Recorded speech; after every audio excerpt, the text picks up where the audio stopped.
Olá, tudo legal? Agradeço inicialmente o envio da sua pergunta, conforme a gente combinou no nosso encontro, e eu vou começar a responder elas agora. Não tem como responder todas num vídeo e também não vou ler o nome da pessoa que fez a pergunta, porque o que interessa é a pergunta e a resposta, e não quem fez essa pergunta, ok? E boa parte delas estão relacionadas à venda casada e a preço. E esse assunto eu vou focar muito mais aí no nosso próximo encontro. E de vez em quando eu vou olhar aqui para o lado, porque é onde eu tenho a tela do computador atrás da câmera e eu vou ler a pergunta. Então vai aí a primeira pergunta. Na farmácia temos regras a serem cumpridas, como limite de crédito, forma de pagamento, etc. Tem determinados clientes que não entendem, por exemplo, que a quitação de uma conta a prazo não pode ser realizada com cartão de crédito parcelado. Quando tento explicar, tem alguns clientes que ficam ofendidos e até param de falar comigo. Tento falar da melhor maneira e a mais educada, mas às vezes sou mal interpretada. Como devo proceder? Olha só, obrigado pela pergunta. Só que assim, regras são regras. Então, apoie-se dizendo, olha, eu lamento, mas essas são regras da farmácia. A farmácia já fez parcelado. Agora, não é possível pagar a sua parcela com um cartão de crédito parcelado. Isso é uma regra, é uma norma que nós temos. Eu gostaria de fazer alguma coisa pelo senhor, mas eu preciso seguir essa regra. Então, e se por acaso, se alguém ficar chateado, na verdade ele está ficando chateado com ele mesmo, porque ele não teve a capacidade de pagamento. Então, você sendo educado, educada, falando em voz branda, baixa, dizendo, olha, eu vou ver, ou então, talvez possa ter uma outra opção, vou falar com o meu gerente e vou ver se ele consegue fazer isso. Agora, se isso é uma regra e ela não deve ser mudada, é importante que você diga que isso é uma regra da empresa e você não tem como fazer diferente. Talvez o que vocês possam fazer é, quando for fazer parcelado, já deve informar que a parcela não pode ser pagada com cartão de crédito. Se isso acontece com frequência, tem que ter um cartazinho lá no caixa, ou tem que ter alguma informação para o cliente para amenizar essa situação. Mas não fique chateada porque o cliente ficou chateado. Isso vai acontecer e faz parte do jogo. Você está fazendo o seu papel e está seguindo as regras da empresa. Vamos para a segunda pergunta. Como proceder durante o atendimento quando se percebe que o cliente está dando a entender que é íntimo dos proprietários? Primeira parte da pergunta. Grande coisa. Muitas vezes, aquelas pessoas nem são tão íntimos assim. Ele vem dizendo, olha, eu conheço a Rejane, eu conheço o Marcelo, eu conheço fulano, Beltrano. Na verdade, ele é conhecido muito distante.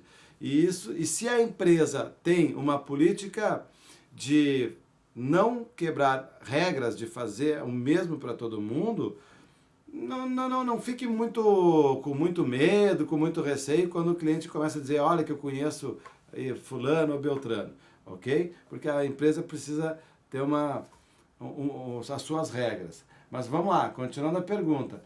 Então, ele começa a dar a entender que é íntimo dos proprietários e começa a ser mal educado, falando palavrões num tom de ameaça. Olha, se ele é íntimo dos donos, eu acho difícil que ele vai ser mal educado e vai falar palavrão. Portanto, provavelmente ele não é tão íntimo assim.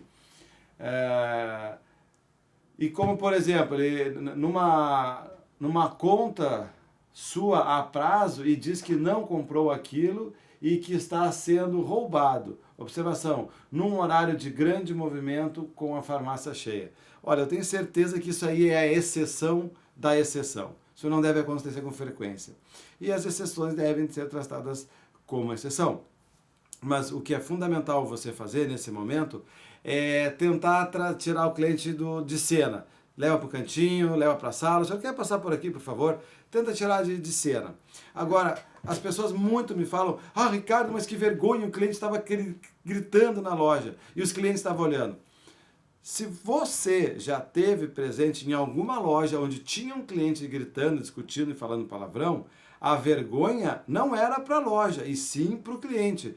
Ele que estava fazendo papelão, ele que está descontrolado.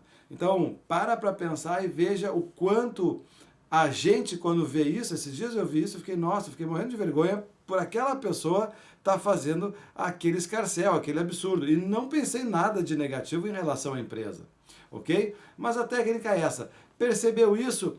Tenta tirar o cara de cena, leva para trás, leva para a gerência, tenta tirar o cara de cena. E se ele é tão íntimo, se ele está dizendo que é amigo íntimo do fulano, da Beltrano, diga, olha, então ok, sente aqui que nós vamos ligar para o fulano, para a Beltrana, para ver se a gente consegue resolver essa situação de uma maneira diferente, ok? A dica é essa para essa pergunta. Como atender bem a cliente indeciso, aquele que não sabe o que quer? Ótimo, isso acontece seguido. Veja, tem dois grandes tipos de clientes. O indeciso, que ele é indeciso para tudo na vida, ele tem dificuldade de tomar decisões, ou aquele cliente que está indeciso diante de produtos tão legais, de cor de esmalte, uma mais bonita que a outra. Então, aquelas opções faz com que aquele cliente fique indeciso naquele momento. Bom, a maneira de trabalhar isso é, primeiro, ter paciência. Segundo, percebeu que ele está indeciso? Não adianta você ficar falando, leva, tem qualidade. Nesse momento você tem que fazer uma pergunta. Qual dos dois lhe interessou mais? Você ficou com alguma dúvida em relação a essas duas opções? E se por acaso ele lhe perguntar qual dos dois você levaria, você não deve dar a sua opinião particular. Você precisa dizer, olha, as duas opções são muito interessantes, mas eu tenho a minha opinião, mas antes que eu dê a minha opinião, eu lhe devolvo a pergunta, qual das duas você ficou mais tendencioso, achou mais interessante? E ele vai dizer uma daquelas opções. Outra coisa, quando o cliente pergunta, e qual dos dois você levaria? Isso, obviamente, nós estamos falando de cosmético, de alguma coisa mais de beleza, porque de medicamento ninguém vai perguntar para você qual dos dois você levaria. Mas, quando ele perguntar qual dos dois você levaria, é bom lembrar que esse cliente confia em você, por isso fez essa pergunta. Mas a primeira coisa que a gente diz é assim, olha, as duas opções são excelentes. A primeira coisa que eu tenho que dizer, as duas opções são excelentes. Porque eu não posso me contradizer depois, então eu já estou me protegendo, ok? Então é bom lembrar realmente que os clientes são indecisos, principalmente diante de produtos tão bacanas como os que vocês vendem. Mas jamais dê a sua opinião particular, porque ela pode ser muito diferente da opinião do seu cliente. Lembra lá do caso que eu contei da minha prima, que ela adora um monte de quadrinho e eu não? Que imagina se ela atende do mesmo jeito para mim, ela vai dar a opinião particular dela, não vai funcionar, ok? Então, tenha paciência, faça perguntas e identifique, tente auxiliar na indecisão do cliente, mas primeiro fazendo perguntas, tente entender o porquê que ele está indeciso. E muitas vezes não é o preço, tá bom? Como lidar com pessoas negativas dentro do ambiente de trabalho? Aquela pessoa que reclama de tudo, do trabalho, dos colegas, das tarefas. Sério? Acontece isso? Claro, gente, olha, isso acontece em tudo que é lugar. Talvez você possa ter passado por um momento assim. Talvez um dia eu fui o cara que reclamou. Isso acontece, pode ser. A pessoa pode ser super negativa ou ela pode estar num momento negativo. Se você vai trabalhar já sabendo que essa pessoa está negativando, que essa pessoa está baixa astral, no mínimo, neutralize essas influências, ok? Já vá sabendo, puxa, o fulano fica reclamando. Então, quando ele fala, é aquela história, entra num ouvido e sai no outro. Cuidado para não dar muita atenção para essa pessoa, que ela vai lhe deixar negativo também. Então, não tem muito o que fazer. Talvez você não é um especialista, talvez nem eu, para mudar o estado emocional dessa pessoa, né? Mas a gente não escolhe na vida duas coisas. Parente, que é o sogro, sogra, cunhado e cunhados, que nem verdade é parente, a gente não escolhe, quando vê, aparece. E a gente não escolhe também colega de trabalho. Se essa pessoa está ali negativando demais, procure delicadamente se afastar, não dar tanta importância para as coisas que ela fala. Porque talvez, por mais que você tente, talvez você não vá conseguir mudar o estado emocional e mental dessa pessoa. Então, o mais que você pode fazer, delicadamente se afastar e não se influenciar com esse negativismo dessa pessoa. Busque ao contrário, busque andar, conversar e frequentar, enfim, pessoas que lhe botam para cima. Em vendas, qual a importância de se fornecer as informações ao cliente nos casos em que o médico não explicou o que indicou?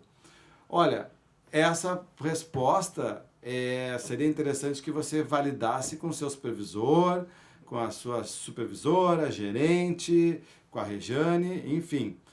Mas o que eu posso lhe dizer? Se você tem a informação sobre esse produto que está vendendo, sobre esse medicamento, você tem a informação correta, o que abunda não prejudica. Então não tem nenhum problema eu não vejo nenhum problema de você passar essas informações ao médico. Afinal, você pode estar prestando uma consultoria, uma informação adicional. Isso é uma maneira já de conquistar clientes e, como alguns perguntaram, é uma maneira de fidelizar o cliente. Então, se você tem informação, não tem por que poupar essa informação, ok? Mas olha, ela tem que ser correta e pontual.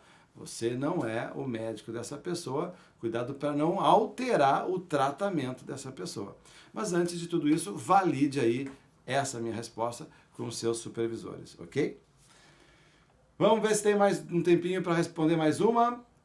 Gostaria de saber como podemos desenvolver técnicas para que nosso cliente faça encomenda de um produto manipulado e deixe o produto pago já na hora do pedido, a fim de evitarmos eventual perda no caso de o cliente não retornar para buscar o produto encomendado. Olha, Bill Gates falou certa vez que o problema das empresas está em duas palavras: pessoas e processos. Se o problema não está nas pessoas, está no processo. Se o problema não está no processo, está nas pessoas. É simples assim. E aqui nós temos, talvez, no mínimo, um problema de processo. Ou seja, como é que é esse procedimento? Tem que ter uma regra na empresa. Ao encomendar algo, acima de X reais, tem que deixar pago 50%, 30%, tem que deixar um sinal, tem que determinar. Então, quando estiver encomendando, você diz, bom, então são 40 cápsulas do medicamento XYZ, o valor vai ficar em R$60, eu preciso que o senhor deixe um sinal agora de R$30, ou você pode deixar pago. O que você prefere? Essa é a dica. Bom, primeiro, você tem que ter esse padrão aí na empresa. Segundo, você oferece duas opções. Senhor, você pode deixar pago 50% ou pagar toda a encomenda. Qual das duas você prefere? E se por acaso você tem teleentrega, você tem motoboy aí, que eu não sei, imagino que sim, você pode dizer, senhor, você pode deixar pago 50% da encomenda, pode pagar tudo e se quiser, já pode deixar pago inclusive até o motoboy. Quando ficar pronto, a gente manda entregar no seu endereço. Qual o senhor prefere? Mas veja, nessa opção não tem opção de não pagar agora. Então, o que acontece? Se você não fala isso, porque regras são regras e têm que ser cumpridas. Mesmo que você fale de uma maneira bem tranquila, bem carinhosa, ok? É uma regra, tá? Então, é importante que vocês definam aí entre vocês essa situação em relação aos procedimentos, que é o processo. Encomendou? Paga X% ou paga total. Senão, não tem encomenda. Ah, mas eu fiz a encomenda toda, e é legal que você deixe para falar sobre isso no final. Ah, mas ele fez a encomenda e não tinha dinheiro para pagar. Pode ver aí com o seu gerente se abre a exceção, se é um cliente antigo, abre a exceção. Se é um tratamento contínuo, abre a exceção. Se é um cliente que não é muito conhecido, não é tratamento contínuo, diz, ok, então a gente pode deixar isso aqui no sistema, assim que possível você passa aqui na farmácia, acerta os 50% ou o valor total e a gente já bota em produção, ok? É assim que seria a minha dica para resolver isso. Mas o que não dá realmente é para você fazer a encomenda, produzir e fica aí na prateleira e você bota dinheiro fora. ok? Vamos para a última pergunta.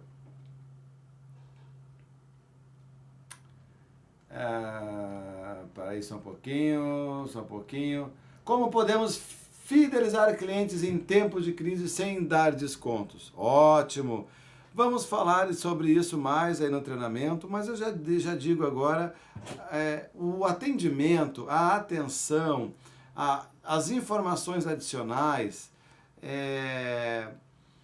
a boa vontade, enfim, não medir esforços para atender o cliente, isso vai fidelizar o cliente. Não se economizar. Eu tenho visto muitas pessoas se economizando. Então, essa é a grande dica. Não se economize para atender o cliente, isso vai ajudar a fidelizar o seu cliente. Nos encontramos aí no próximo vídeo ou, quem sabe, pessoalmente. Um abraço do Ricardo Lemos.